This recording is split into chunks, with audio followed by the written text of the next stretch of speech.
Like, pinch is weird. Hi friends, welcome to today's video. Today I'm going to be giving you book recommendations for if you're trying to get back into reading, if you haven't read since high school English and you want to get back into reading for actual fun. And I have romance, mystery, and fantasy for you guys today. So we're just gonna jump right into it. Got a couple Tessa Baileys to start. So first is It Happened One Summer by Tessa Bailey.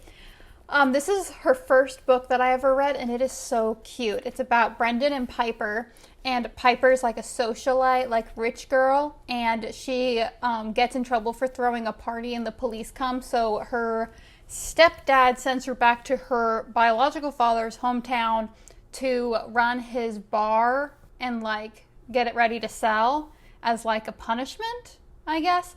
And Brendan lives there, and he's a fisherman, and he's grumpy, and he doesn't want her like ruining the vibe with her rich girl energy.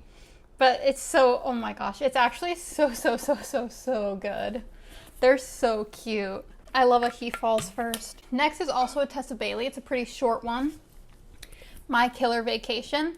It's about a girl who, her and her brother go on a beach trip to kind of, I think her brother just broke up with his boyfriend and was having a hard time, so they decided to go to the beach. But when they get to their rental house, there's a murdered body. And then this guy, whose name is unknown to me at the moment, Miles, Taylor. Okay, so Taylor and Miles. Miles is technically a bounty hunter, but he has some sort of connection with the town that she's in, so he is doing a favor by tracking down the killer, but she ends up kind of in the crosshairs of everything since she found the body. Next is The Love Hypothesis by Ellie Hazelwood. This is one of the most popular books of all time on Book Talk and BookTube, so you probably heard of it. It was originally a Kylo and Rey fan fiction. It's about this girl, Olive, who kisses Adam because she is trying to convince her friends that she is fine and she is like dating somebody, and he's not like her professor. She's a PhD student, and he's like, what is he? He is a professor, but he's not like her professor. He like teaches the undergrads, I think. I don't know. I'm trying to make it not weird.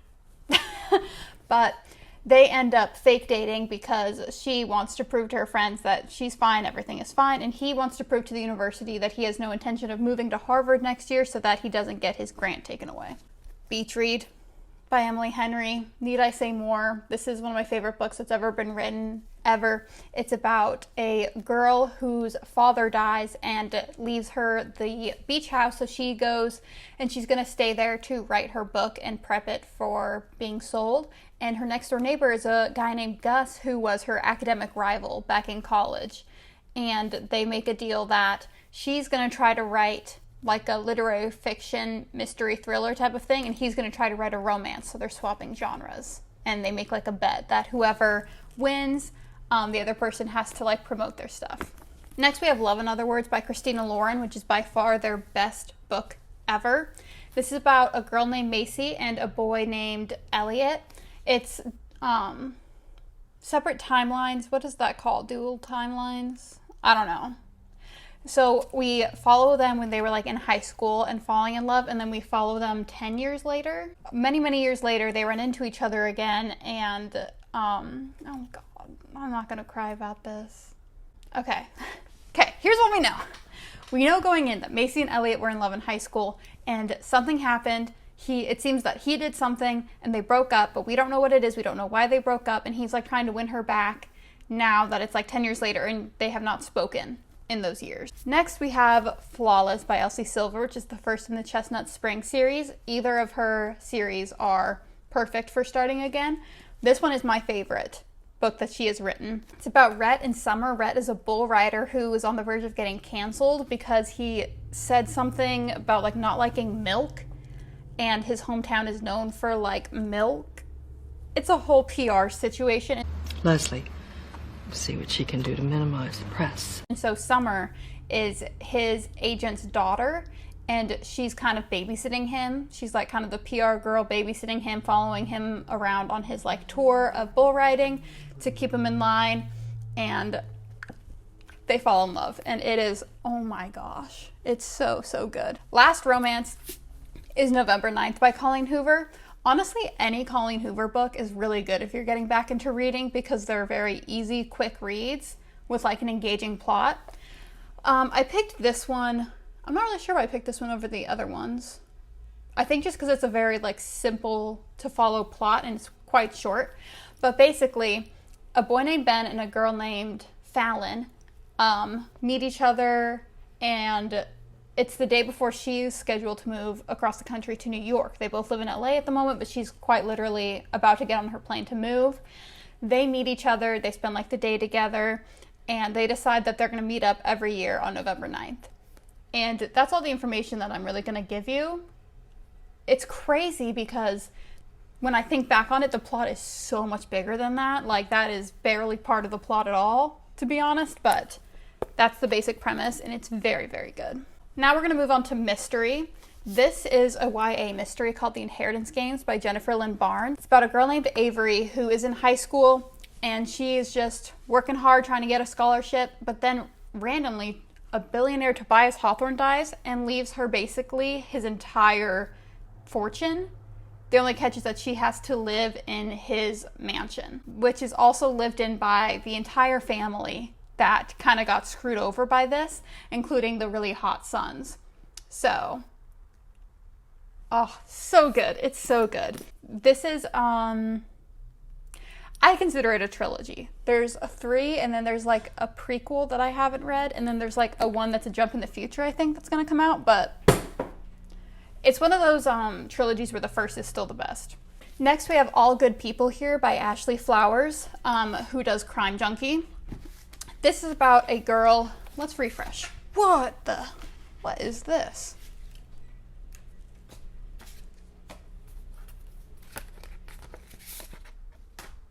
Oh my gosh, I thought I lost this. This is a letter I got from Colleen Hoover. That's random that it pops up right now. And a little sticker. I went to her bookstore in Texas, and then I also wrote her a letter about All Your Perfects, about how much that book meant to me, and then she wrote me back, and I thought I lost this. Huh. Well, that's fun. Is this still going? Okay, good. All right, it's about a girl named Margot who was friends with a girl named January who was murdered when she was young, and it's technically unsolved, I believe. Yeah, and she ends up moving back to her uncle's house to take care of him because he's getting very sick. And a very similar murder to January's murder occurs in the town over, and so she starts looking into it because she is a reporter. My hot take or conspiracy theory is that this is Ashley Flowers' JonBenet Ramsey theory. I see a lot of similarities in the cases, and I think that this is what Ashley thinks happened to JonBenet Ramsey. Next, we have The Silent Patient by Alex Michaelides. This is about a woman who shot her husband 5 times in the face when he got back from work and then never spoke again. So she's in a mental institution for the murder. And what's the guy's name again? Theo Faber is a psychologist, and he is basically on a mission to get her to talk and figure out like what the hell happened. Another Colleen Hoover book, Verity. This is about a girl named Lowen who is an author and gets hired by Verity. What's Verity's last name? Verity Crawford is an author, but she had an accident, and she's basically like, she's unable to do anything. And her medical condition, she can't finish the book. So her husband hires Lowen to ghostwrite the rest of her series. And in order to do that, she has to go live in the house for a little bit because she has to go through Verity's office and notes, kind of figure out what the plan was for the books, what her ideas were for that kind of thing. But some creepy things start happening because she discovers in Verity's office an autobiography she was writing that reveals secrets about the family that are absolutely horrifying. And there's like a little romance subplot between her and the girl's husband. It's very good. I had nightmares for a week. Then we have We Were Liars by E. Lockhart. This is about a girl who has her family's like super rich. Her extended family owns an island, and they all go on a beach trip every single year. And the last year that she went, she had an accident, and she's had like a miserable year, just like migraines, constantly on medication. She can't fully even like remember the event. And her two cousins and friend, who are like her gang on the island, haven't been speaking to her. So it's a boy cousin, a girl cousin who she's close to, who are just not texting her back, returning her calls, writing her letters back, and then a boy who is a friend of the family who she was like falling in love with, who's also not writing her back. So she goes back the next year, and she's trying to figure out exactly what happened and why nobody's speaking to her. Then we have 4 quick fantasy books if you're trying to get back into fantasy.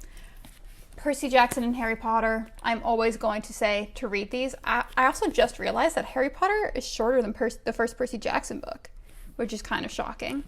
But Percy Jackson is very YA. Harry Potter is much less YA. The first 2 are pretty YA, but the rest of it like gets dark and deep and complicated. So don't be scared away just because it seems like a kid's book. Then we have the ACOTAR series. The warning on this, obviously, is that the first book is not nearly as good as the rest of the series, but it's a pretty easy to follow fantasy. It's not all that complicated. It's not going to get you all confused and lost, and it's a very romance themed fantasy. Lastly, we have Six of Crows by Leigh Bardugo. This was a great intro fantasy for me because it takes place in a world where there's a lot of magic, but this is a heist book. So it's not about magic. Some of the people involved in the heist can use magic, but it's not like the main thing. So it was pretty easy to follow. It's a duology, so there is a sequel, but I do think that this is the best book of the duology. It's in the same universe as Shadow and Bone, which I haven't read, but it's in that same universe. So those are some books that I think would be a great starting point if you're trying to get back into reading. They're quick, easy, fun reads, and I hope that you read them, get back into reading, and I'll see you tomorrow.